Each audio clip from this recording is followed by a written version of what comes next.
Le Stade Jean-Bouin est l'affiche de la 14e journée pour clôturer ce Boxing Day. Le Stade français face à Toulon, le premier qui se déplace chez le troisième, et la possibilité pour le Stade français de prendre la première place au classement après la défaite de Clermont. Et sur cette mêlée gagnée par le Stade français en début de rencontre, Parissé va bonifier. Il y a peut-être une faute loin du ballon sur Claessens qui empêche Claessens de défendre sur Sergio Parissé. Mais M. Geuser ne va pas revenir sur cette action et ne pas demander la vidéo. Il va accorder cet essai d'entrée donc pour les Parisiens qui mettent le feu à cette équipe de Toulon dans le premier quart d'heure. Cette équipe de Toulon qui était venue avec un esprit de revanche, battu de 4 points à Mayol en début de saison. Et bien cette équipe de Toulon qui va déjouer en début de rencontre et faire énormément de fautes.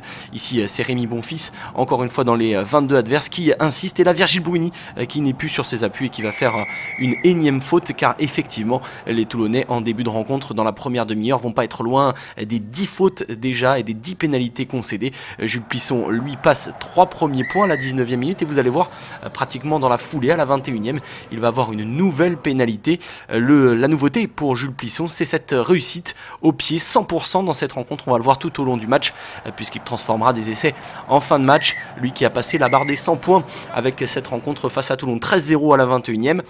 Et la 27e peut être le tournant de cette rencontre, parce que Toulon est en train de déjouer, est en train de dégoupiller. Ici c'est Cortez, le joker médical de Burden dans cette équipe de Toulouse, qui va chercher au Julien Thomas.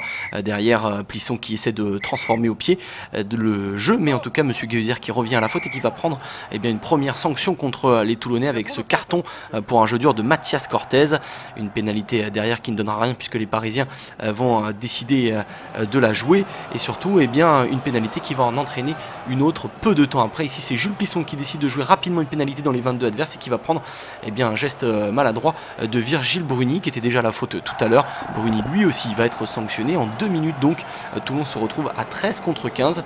Et bizarrement, même si les Parisiens vont prendre les 3 points et mener 16-0, ça va commencer à crisper cette équipe du Stade français. Et sûr de sa force et de sa puissance dans l'axe, Toulon petit à petit va revenir dans cette partie avec une grosse séquence dans les 10 dernières minutes de cette première période. Ici c'est Jean-Charles Aurioli qui passe par le sol. Claessens va tranquillement sortir ce ballon pour Nicolas Sanchez, l'Argentin, qui claque un drop à 35 mètres. Pas beaucoup de déchets dans les drops de Sanchez, à l'image des Argentins et d'un Juan Martín Hernandez par exemple.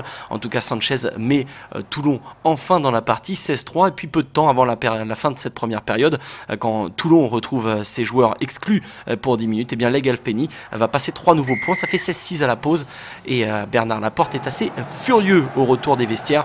Il va pas se passer grand chose, même si Toulon va avoir une grosse séquence de domination, mais va jamais pouvoir inquiéter et se rapprocher de la ligne du Stade français. Et au contraire, dans les 5 dernières minutes, le Stade français qui a fait rentrer quelques forces vives comme Julien Dupuis, Kubriashvili ici qui passe par le sol, va trouver des solutions sur les extérieurs avec cette mauvaise montée de David Smith sur Doumerou ensuite qui fixe la défense pour servir Saint-Zel, et le 3e essai de Jérémy Saint-Zel, le polyvalent de la ligne de 3 quarts de Gonzalo Quesada, capable de jouer à l'aile, au centre et à l'arrière. Il est rentré à l'arrière à la place de Djibril Camara pour s'offrir son 3e essai cette saison.